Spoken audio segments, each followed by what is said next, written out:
Hello, welcome back to part 2 of daily number 531, where we learn to be a better gamer. In part number 1, we talked a lot about this general idea of, oh, you're going infestors? Well, I'm going to move out and start taking control of the map. I'm going to start getting real aggro. What we're going to see right now in part 2 is first we're going to finish up that game between Rain and Killer, where we're going to see how Rain continues to deal with a Zerg player who's kind of going Corruptor, Roach, Infestor, which is one of the possibilities. The other, of course, being the tech up to Broodlords. And we're also going to see how he transitions into a more Zealot Archon focused mixture. And it's really, really great. A big concept is that we don't really want more than 3 Colossus. 2 is actually pretty good, but hanging it around 3, it's fine, and no more than that. Cool. One question I saw in chat is, why the Zealot legs? Zealots have some of the highest damage output of any Protoss unit, but they really struggle against roaches specifically, and when they're slow, they clump up so they can get hit by fungals. So with speed, they're much harder to fungal. You can almost always run right up to the infestors. Roaches struggle against them quite a bit. Most basically of all, though, we're burning all our gas on upgrades. Colossus, +3 attack, Zealot leg speed, the Templar archives, the Warp Prism speed. We don't have a lot of gas for sentries. So Zealots are going to act as our replacement sentries, and we want them as strong as possible. So at this point, I want you to see that there's this explosion of aggression from Rain. 10 gateways back at home. We want to wind up with around 10. And because Zealots are cheap, this makes it easy for us to use. Notice the de-emphasis on sentries. These are the only 3 sentries we've had all game long. This is the only immortal that we've had all game long. And this is why we are generally worried about moving out too soon against roaches. Right now, it kind of sucks that we're dying in this army fight, but if this were the 12-minute mark and we saw a lot of roaches, this is why we are leery of engaging. Because de-emphasized sentries, right? Fortunately, at this late stage, we don't even care so much about this, because we've just done warp-ins back in his main base, and he's losing a hell of a lot. We're just having to retreat, and he'll eventually have to pull back. Isn't this nice? Isn't this nice? Yeah. Not more than 2 or 3 Colossus. After we have our 2 or 3 Colossus number, it's time to go Zealot Archon. And one of the key pieces to Zealot Archon is the Immortal. Works oh so good. Because remember, our Zealots are our replacement force fields in the late game. A lot of people will say, don't we want shields because we're going for Archons? You never want your Archons taking any damage, and in fact, it's the armor for the Zealots you need. So while all that jazzy jazz was going on, you get a Zealot Archon mix, which is virtually indestructible. I'm going to tell you something that might blow your frickin' mind, but fortunately, I get to back up with just basic numberage. Zealot Archon, just Zealot Archon. I'm going to ignore Immortals and Colossus, which you'll have at this point. Just Zealot Archon has about a 2-to-1 resource kill ratio to roaches. A lot of people consider roaches the counter to it, or the best response to it. In fact, Zealot Archon freaking destroys roaches really badly. In open spaces, even if your opponent has fungal growth, still destroy them very badly, just on a resource basis. Just on a resource-for-resource basis. In fact, if you look at the units lost tab of the Zealot Archoning that we've been seeing in the GSL, even when players are going Ling, Roach, Infestor, just destroys, or Zealot Archon just destroys Ling, Roach, Infestor, like very, very badly, once the numbers get large enough. So that's what's nice about Rain's position. He's already on 4 base. And of course you might be saying, well, what does Zerg do? Hydralisks are excellent against a lot of Zealots. Isn't that funny, the Hydralisk? No one even talks about the Hydralisk. What's a Hydralisk? But notice the way that he's cleaning it up. And yet again, we will see an example in this game, as we've seen in many other games, that the instant Zerg starts to go Broodlords, we get yet another advantage playing like Rain. our speed warp prisms are going to do oh so much damage. So here's Rain. Just moving on in. We actually might end up winning this game right now. But we don't really want more than 3 or so Colossus. 2 is the amount that I like to halt at. And we're just going to make a warp prism and continue harassing. And if Killer wants to go for Broodlords right now, then he dies. And I think he'll just leave the game in a moment anyways. So, cool. Not a lot of Stalkers. Still just chilling at around 12 in most circumstances. And still opting to warp in Zealots over Stalkers in almost all circumstances. Easy peasy, lemon, squeezy, parcheesy, Fabrizi. I hope it doesn't crash. Cool, sometimes we get lag like that.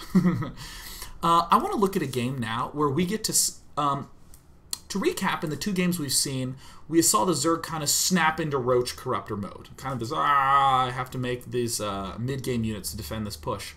What we're going to look at now is what happens when a player plays super defensive and goes for the Broodlord a lot faster. Let's go ahead and check out. Where is BWC? Again, this is a game between Rain and Sen, this time on Daybreak. We are still seeing completely different openings from all players in this situation. And yet we still see Rain flowing into the same concept, which thrills me so much, because however you like opening, you can do that. Let's check it out. Let's check it out.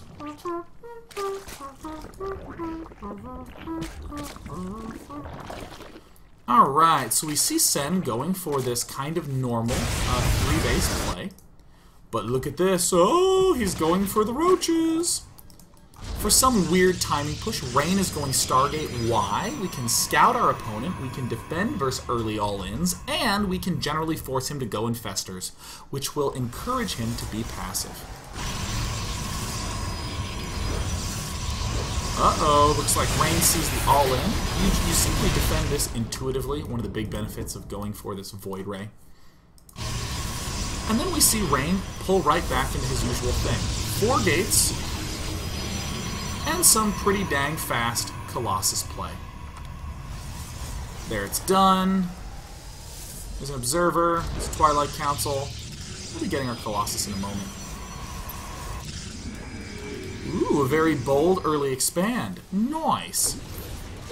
Rain can easily see what his opponent is doing by opening air. You don't have to go Void Ray. Most players like going Phoenix only. I only very recently am a Phoenix-only user. I like my Void Ray, I'm not going to lie. But look at this. We're going Gateways. We're getting some mix of this, whatever the hell this thing is called. Blink. Cool, it says it right there, but I blanked. We're continuing to use these to check. Notice how often these are spreading out to the front lines to monitor what's coming out. And a very fast frickin' Robo Bay. How many Immortals do we have? 0! Where's the Immortals? I don't see Immortals. Do you see Immortals? Because I see no frickin' Immortals. On Daybreak, a huge, wide, spread open map. What do we do? Do we build more sentries? Hell no, we don't. Why? Because we see exactly what he's doing. We can very, very, very clearly just look and see that no roaches are coming. If more roaches are coming, we just build a lot more sentries. We build some Immortals, and we have the added benefit of Blink to be able to do that. But notice as a contingency plan, Rain is actually building more Zealots even earlier. Oh, adding on more Zealots. How unusual. It's actually extremely unusual to see a player favoring Zealots so heavily. But of course, I like Rain, and I like Zealots.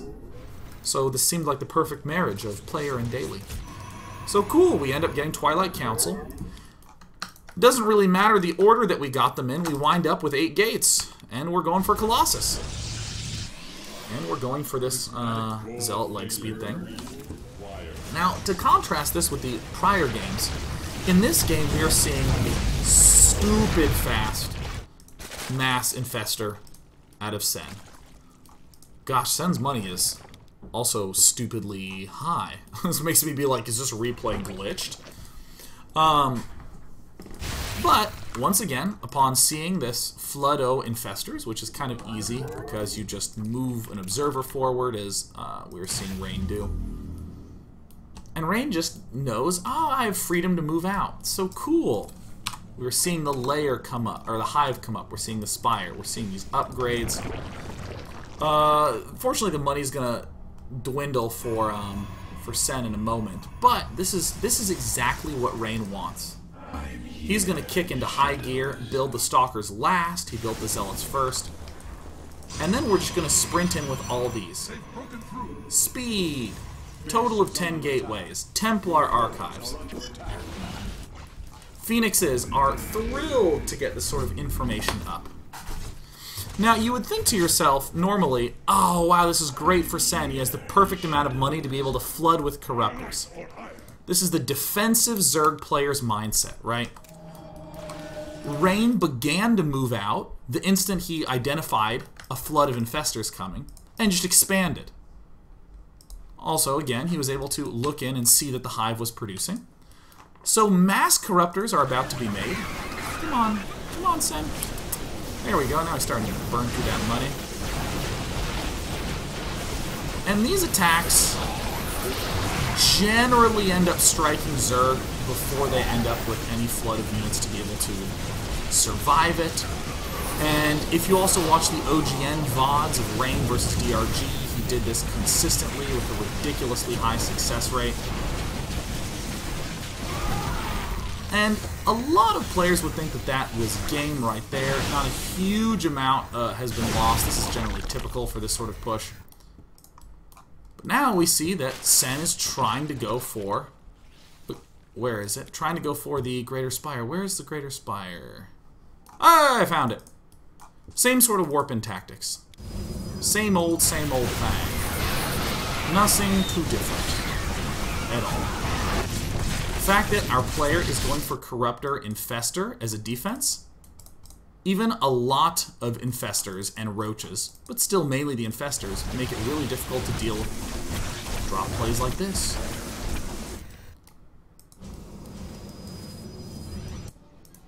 And still more Warp Prisms pop out.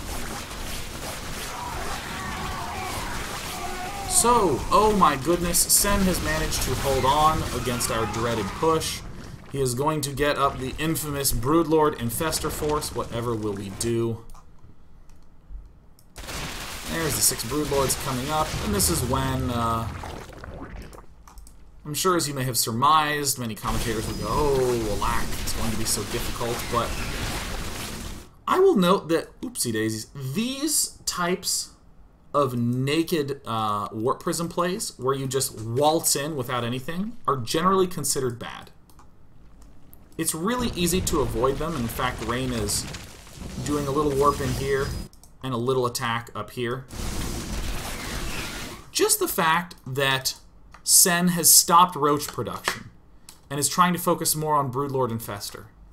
Just the fact that he's done that means he struggles to deal with a little attack here and a little attack here. The more places we can hit Zerg at once, the better. And of course, as we move over there, then we just dart up with Glintstalkers. It's a good life as a 4-base Zerg against, or 4-base Protoss against a 3-base Zerg. All this thanks to the fact that our opponent is going Infesta.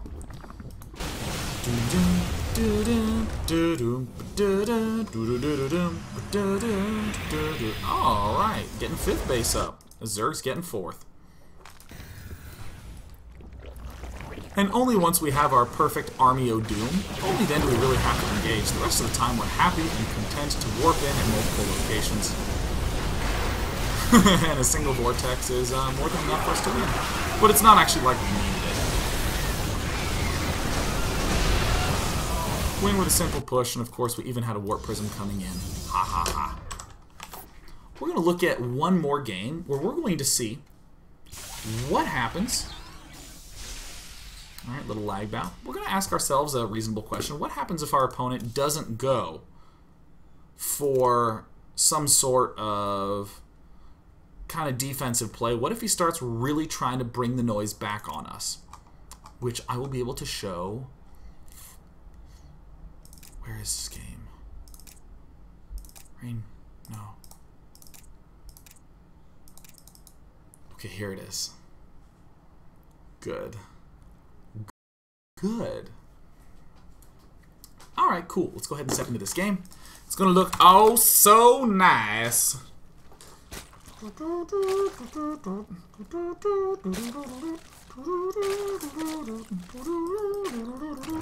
Alright, great. Spawning pool goes down for Sen. No shenanigans in this game.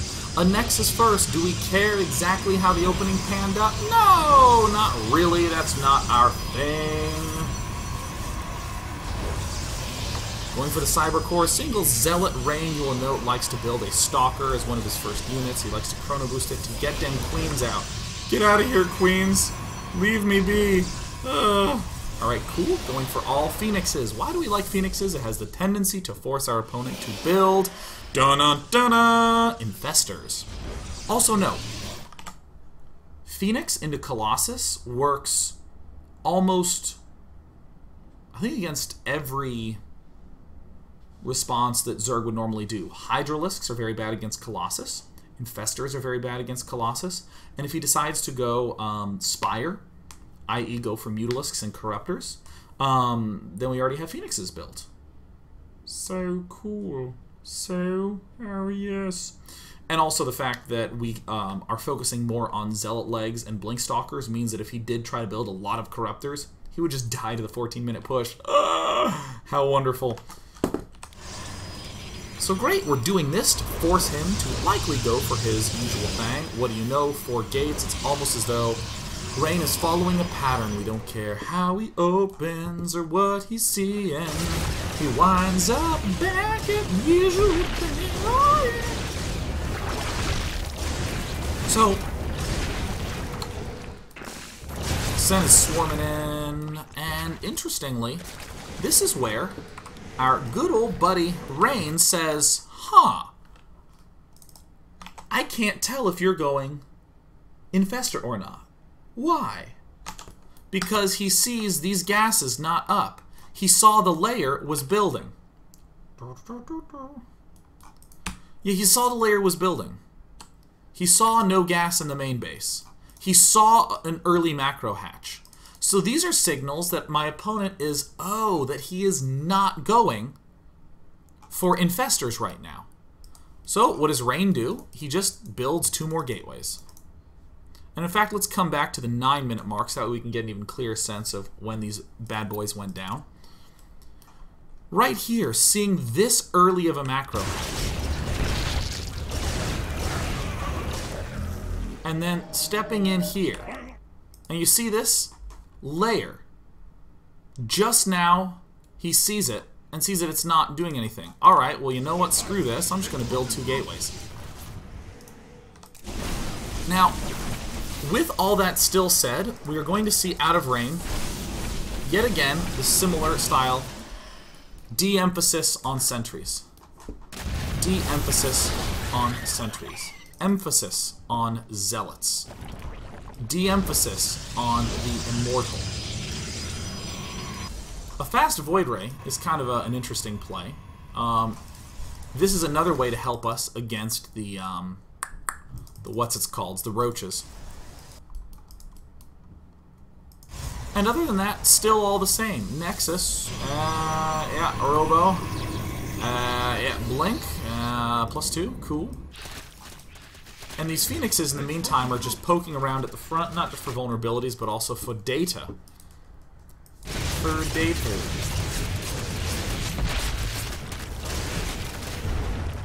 So we see something that's kind of wiggling its way back to the Infestor play. That's fine. Rain can still follow along this quite straightforwardly. And if he does see any huge influx, any huge flood of roaches, no big deal. He has Zealot, Colossus, and a reasonable amount of force fields at this point. Not being expended on anything too excessive.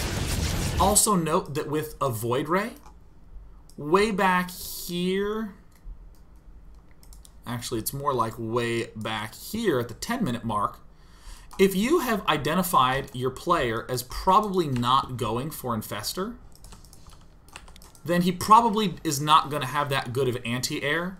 So this Void Ray play, this one right here, come on, this Void Ray play can deny a 4th base very easily.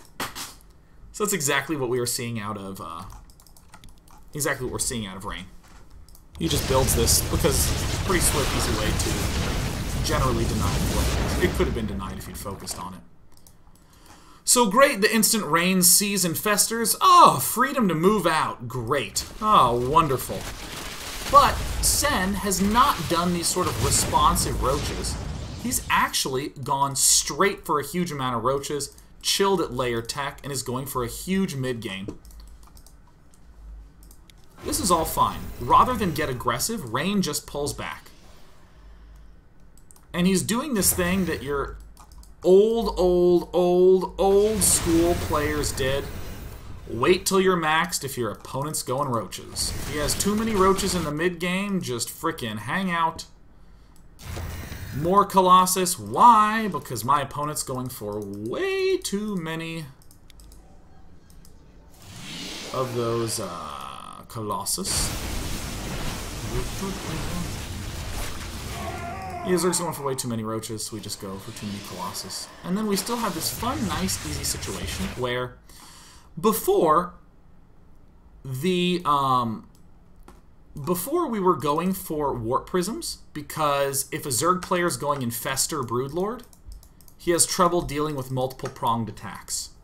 Here, we still end up going for these warp prisms, because if Zerg's attacking us, they struggle to deal with counter attacks, like this one, or like this one. So we actually pull back and still use warp prisms, but rather than when we attack him, we do the drops. It's just the reverse. When he attacks us, we do the drops. Standard when army's maxed, we just go for it.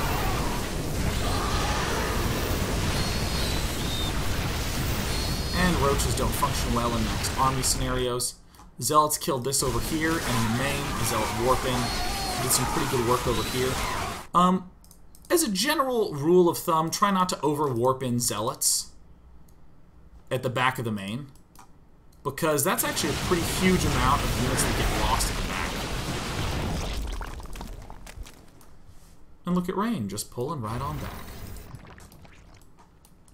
So, in yesterday's daily, we looked at a Terran versus Zerg bomber style, where Bomber's doing these big, gigantic pushes that are hitting right after Zerg hit Hive. And what we saw is that if Zerg went for Broodlord, he would just die, like, instantly. So as a result, Zerg kind of had to go for the Ultralisk to be able to just stay alive at all, or just stay on Ling Infestor.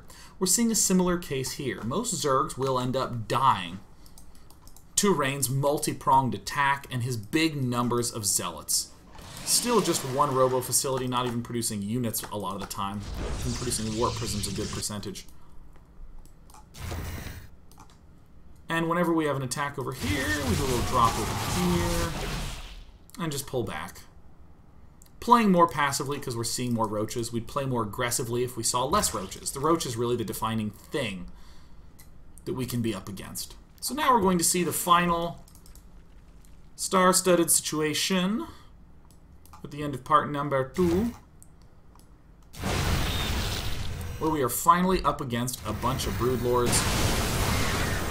Same logic.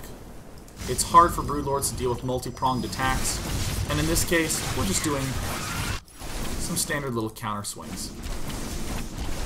It is freaking really hard to get a base up, Zerg, with this sort of stuff. I just love the way that Rain gets so many things so fast just by building so few sentries and so few stalkers. He conserves so much gas at the start.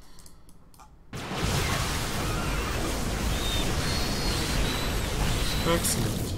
Yes. I don't know, there's not much more to say about this game other than that Rain is staying at 3 Colossus, starting to build more Immortals, but Zealot, Archon, with a few Stormers, not a ton, but just a few, are amazing. and just gobbling up more bases. And these Broodlords are essentially preventing Sen from ever getting additional bases out.